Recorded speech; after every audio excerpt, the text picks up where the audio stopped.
So the Tamron 28-75 I thought was a fantastic lens for macro shots as well. You could get really close to your subjects and at 75mm and at f2.8, so it really gave you a good shallow depth of field. We're going to see how well this one fares against some flowers. Let's see how close up I can get.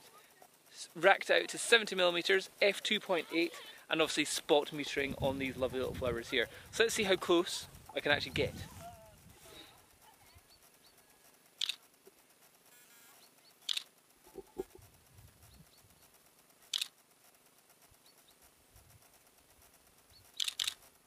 So that is how close I was getting there.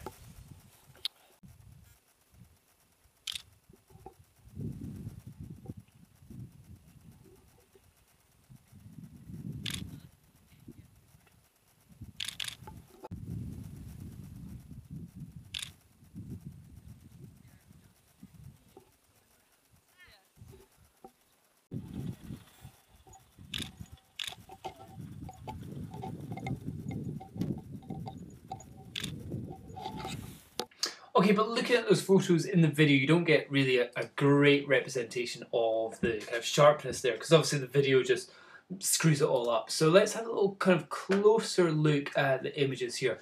I'll bring in, what do I need to press? I? If I press I, yeah, there it shows information. Cool. So 1/6400th of a second, that's how fast we're going, but at f2.8 ISO 200 outside. Spot metered onto these flowers, and this zoomed in 1:1. Remember, I'm looking at this on a 27-inch Mac, which is like Super HD or something. So on a 12 megapixel Nikon D700, that's it zoomed in 1:1, and that looks great. But there's such a shallow depth of field that this leaf here to this leaf here, although it's probably a 1.5 centimeters, there's blur there, and then there's blur here, but then there's a tiny bit which is in focus. So it's amazing just how shallow depth the field is. So and look at how mushy that is. That's just beautiful mush, the blown out backgrounds. Let's see. Okay, that one just looks, oh well, yeah, okay. Obviously the plants were blowing around a little bit, and you can see when you do get the bit which is in focus, it is really well done and focused like that bit there, and you can just, it's amazing just how shallow that is. So all that flower there, just totally rubbish. This one, again, like you can actually see the individual things that come out of this tiny little flower. So, okay, this, I would still say this isn't a macro lens in any way, but you've got to be pretty impressed, and that's at f2.8. Now this, is it a dandelion? Is that what you call it, or something? But yeah, if that's it just in its normal picture, and then let's zoom in. So, whew, seeing all the individual, I like that. And I'm not seeing any kind of chromatic aberration or anything on this, although we are zoomed in 2:1. That is impressive. You just look at the bits of the flower there. Very cool.